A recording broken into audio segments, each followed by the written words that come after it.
Good morning, everyone. Macroeconomics chapter 1 is going on. आज हम पढ़ेंगे difference between real flow and money flow. इससे पहले हमने रियल फ्लो और मनी फ्लो के बारे में डिटेल इससे पहले वीडियो में पढ़ चुके हैं और उन दोनों के स्ट्रक्चर भी हम समझ चुके हैं। आज हमें डिफरेंस देखना है, कैसे इनसे डिफरेंशिएट करते हैं, जिससे कि और भी दोनों चीजें अच्छे से क्लियर हो जाएंगी। तो आइए समझते हैं कि दोनों में डिफरेंस क्या है। बेसिस मीनिंग के बेस पर अगर हम देखते हैं, मीनिंग के बेस पर दोनों को डिफरेंशिएट करना है, तो रियल फ्लो की मीनिंग क्या होती है? It is the flow of goods and services between firms and house hold और फर्म के बीच में जब गुड्स एंड सर्विसेज का फ्लो होता है, यानी कि जब गुड्स एंड सर्विसेज फर्म्स और हाउस होल्ड के बीच में एक दूसरे की तरफ जाती हैं, तो उसे कहते हैं रियल फ्लो। और दूसरी तरफ मनी फ्लो में it is the flow of money between firms and house hold.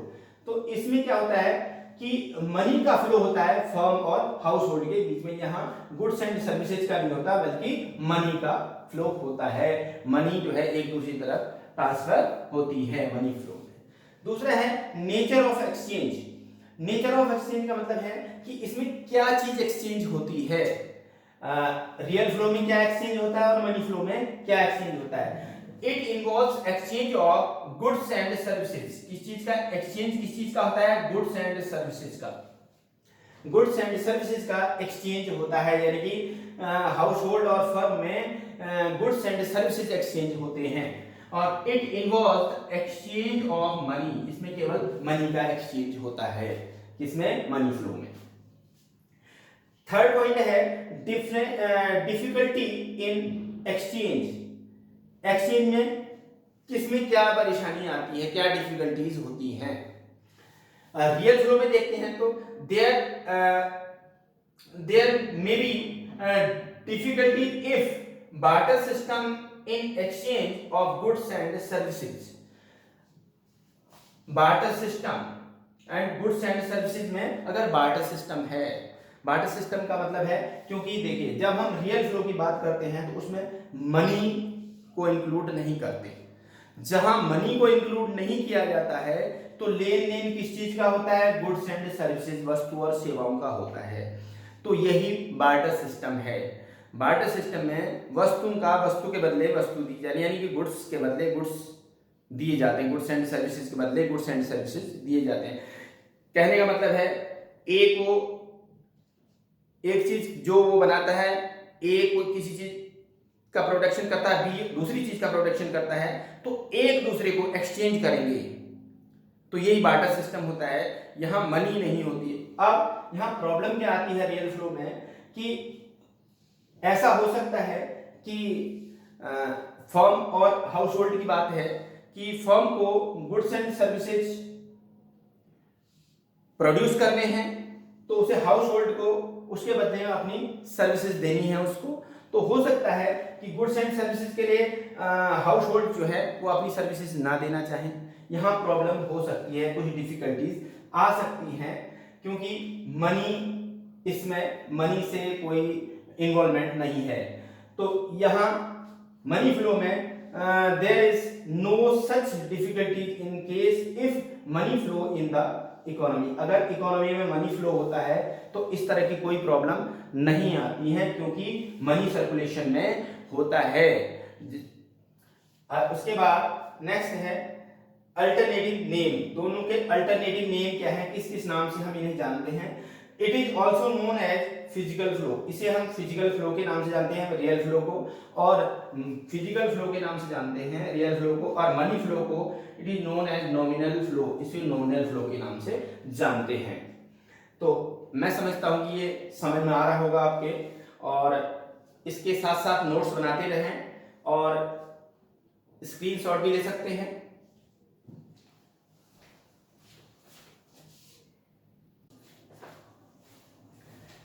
आइए आप समझते हैं circular flow in the simple economy या टू सेक्टर इकोनॉमी में। अगला ये टॉपिक है कि टू सेक्टर इकोनॉमी में सर्कुलर फ्लो कैसे होता है।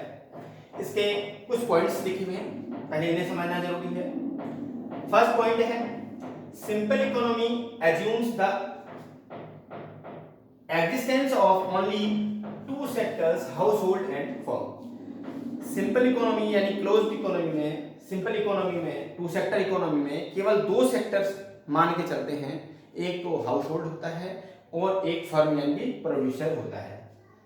दूसरी बात, households are the owner of the factor of production.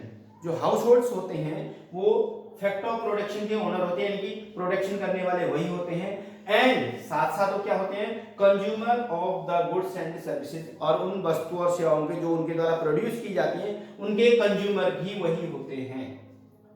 दोनों बात। तीसरी बात, firms produce goods and services and sell them to the household.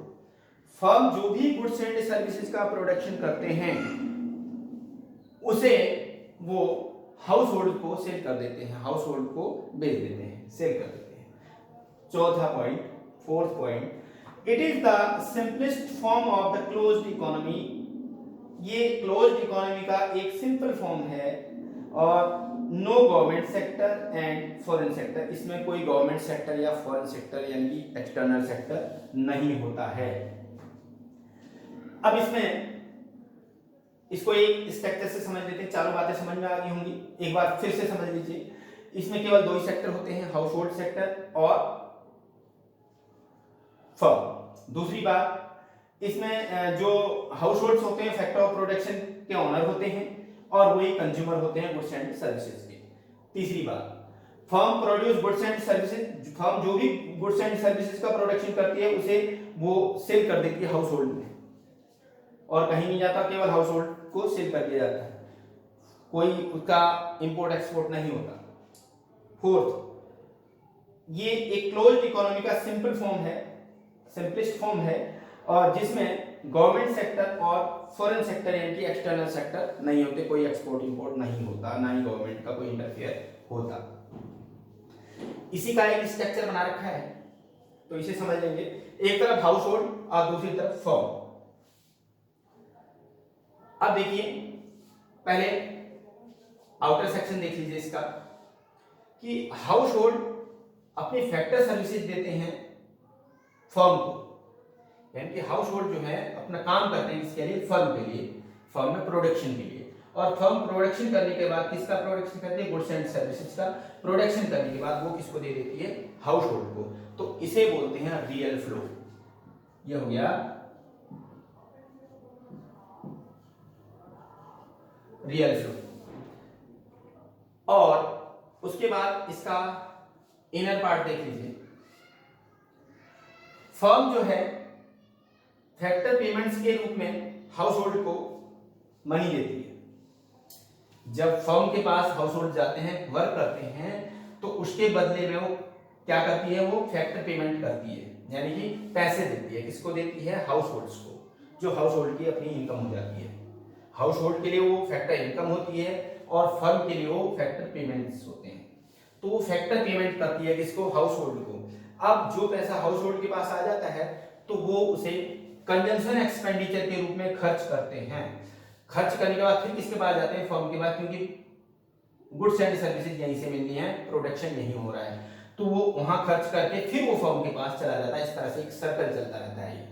तो जो यहाँ क्या होता है, यहाँ मनी से रिलेटेड है दोनों चीजें, कि इन्होंने मनी फैक्टर पेमेंट के रूप में हाउसहोल्ड को दिया और हाउसहोल्ड ने कंजम्पशन एक्सपेंडिचर के रूप में मनी को फिर फर्म के पास पहुंचा दिया, तो इसे बोला जाता है मनी फ्लो।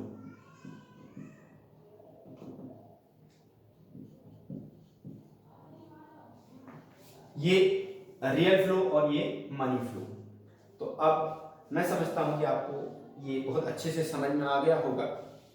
तो ये फर्स्ट चैप्टर आज हम फिनिश कर रहे हैं और इसके नोट्स बना लें, और कुछ समझ में नहीं आता तो उसके लिए आप कमेंट कर सकते हैं। Thank you very much.